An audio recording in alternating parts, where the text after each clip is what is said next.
This is Podco Media Networks. It's the Innovation Podcast with Mark Reed Edwards and Garnett Harriman. Let's start the show. Hi, it's Mark. Lane Jost, Environment and America's leader for PwC and a well-known impact investing expert, continues his takeover of the iPod, and he's back with Rory Mitchell on the use cases for VR and how the technology can create immersive experiences for customers to better understand sustainability. Let's get to it. So Rory, when you were talking, I was reading some of the comments on the Cascadian Farms YouTube page. So I'm just going to read a few of these, and then I want to ask another question. All right. This ad is beyond cleverness. Excellent work. I'm amazed. This is how all ads should be. This is amazing. This is the way to show ads. This is how you get me to watch a YouTube ad. To other companies, get on this level. Which is a perfect segue to my question. So, sorry, I got to read one more. Laugh out loud. This ad was from the perspective of a cow until I moved my phone. Nice job. So I'm not familiar with how YouTube comment analytics work. I don't know if you probably are. But the question is, and by the way, you can totally punt this one, is so sustainability, environmentalism, labor standards. These are the kind of things that like every customer is going to be like, yeah, I'm for that. Like very few people, it depends which state you live in, but very few people are like, I'm against sustainability. But what people are against is spending more on groceries. And we know that customers are incredibly sensitive to cost. So the question is, in my understanding from what you've explained to me before, is that VR production costs more.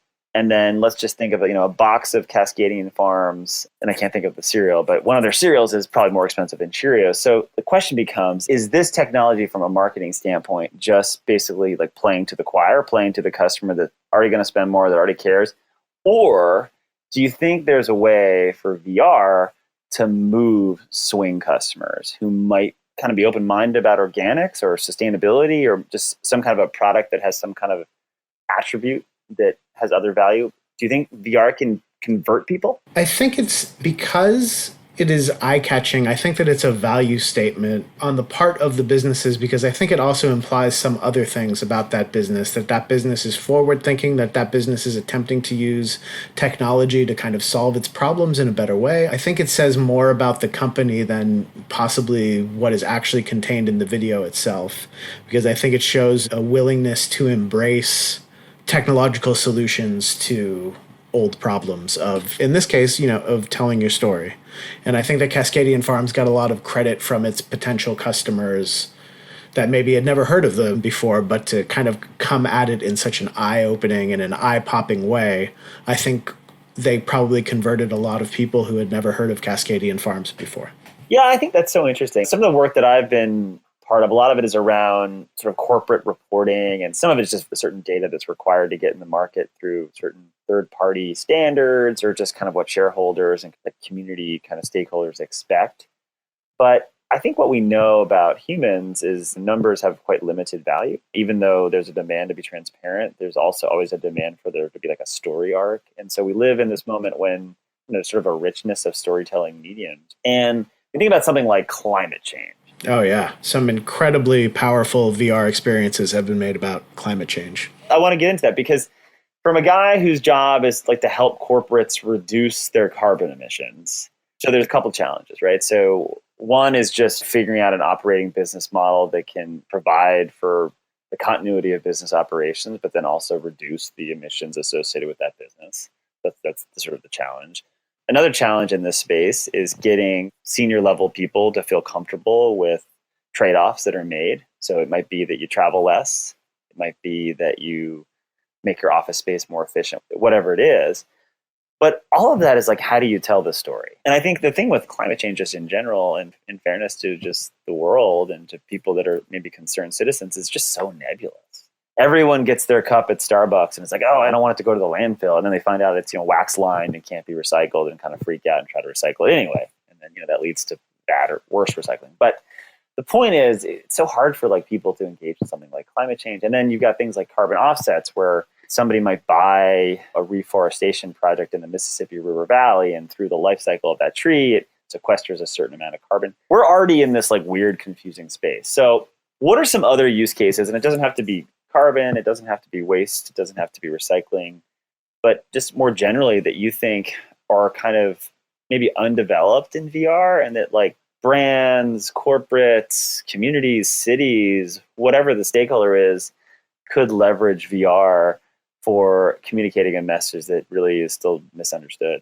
I think there's a lot there. I think you touched upon a lot of important possibilities.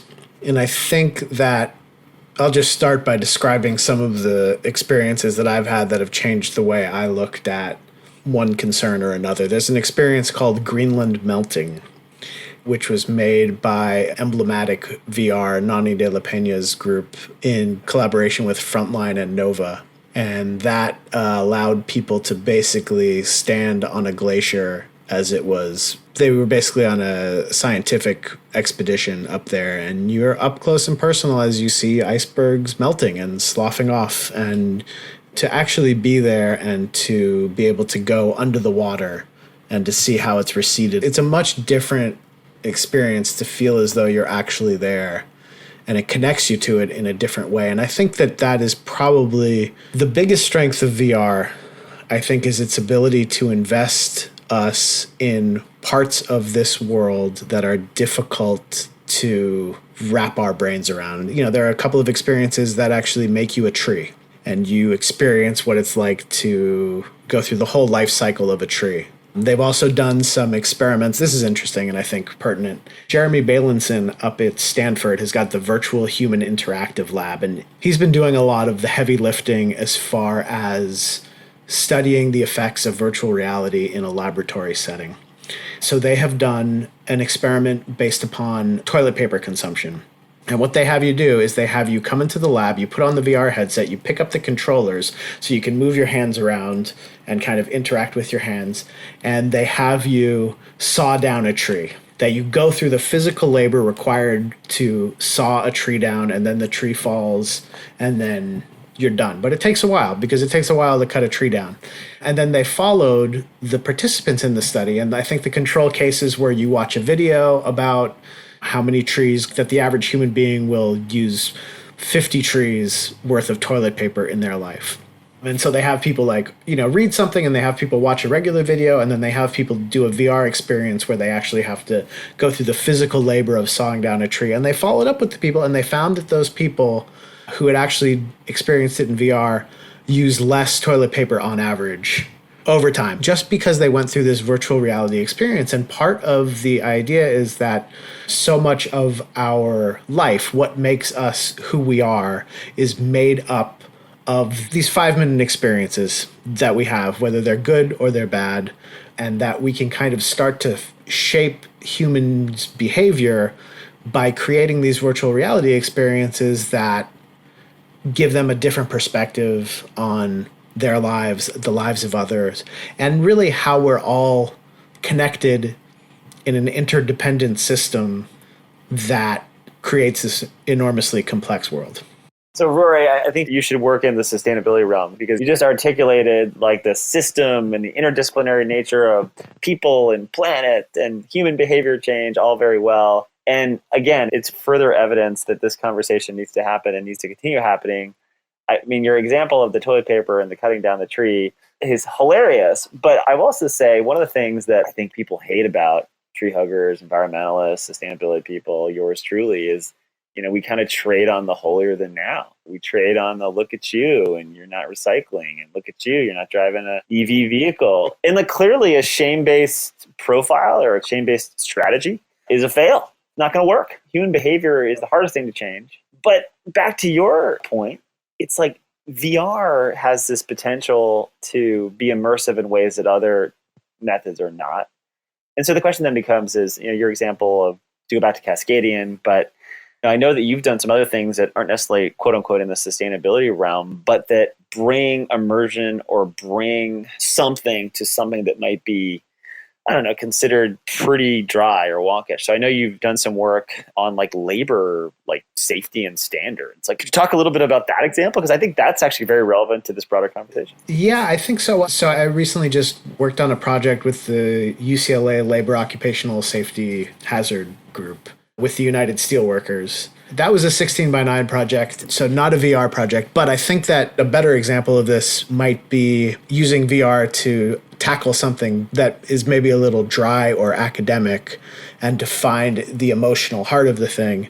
Just this past weekend, I was at the Cucaloris Film Festival in North Carolina because they were showing a VR documentary. Sorry to interrupt you, but for those of us that aren't aware, tell us a little bit about that festival. It's a great festival. It's in Wilmington. They're very friendly and welcoming. It's a smaller festival that's really geared towards filmmakers, and it has a social justice bent as well. It's great. It's been going on for a while. Wilmington is really a jewel of the South down there. So a VR documentary that I made with my producer, Josh Polin, was playing there. And it basically tries to give the viewer a 360-degree view of gentrification. Now, gentrification is something that we hear a lot of all of the time, but I thought that we could use VR to place people at the different nexuses of gentrification. And so one of the interesting things about VR in a documentary setting is that when you put the viewer in the headset, it feels as though you are sitting down across from the interview subject, looking them in the eye,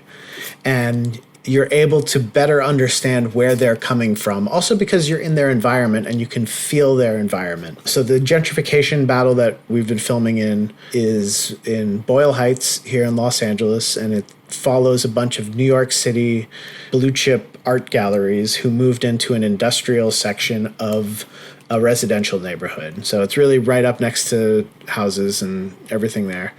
And then you found that landlords were starting to raise the rents and evict people because they could claim that this was now an arts district. So for folks who are not familiar with the term art washing, it kind of uses art as the tip of the spear for gentrification. But it was interesting because we're able to put you in the small one-room apartment where a family of 6 has just had their rent raised 300%. We're able to put you in the homes of the activists and in the coffee shops and the galleries of the people who are moving it forward. And I think that viewers came out of it feeling that they had a human level understanding of what is an inordinately complex system that is very difficult, I think, to wrap our brain around it. And I think that this applies to any human system, any interdependent system. VR can be useful as far as helping you understand how the human experience of these inordinately complex systems and possibly how they all interact with each other. And the hope is that by better understanding how these different nodes interact with each other, we might be able to propose a better way of moving forward. So I think what you're saying is, Rory, VR can save the world. I think it maybe already has, and the world hasn't realized it yet. Well, what a great way to end on. Rory, thanks so much for being on, and we look forward to some more of the work that you and colleagues do and to make the complex less complex. Thanks so much for having me here, Lane. This has been a lot of fun. Thanks for joining Garnett and Mark on the Innovation Podcast. Visit theinnovationpodcast.co to subscribe and listen to other episodes.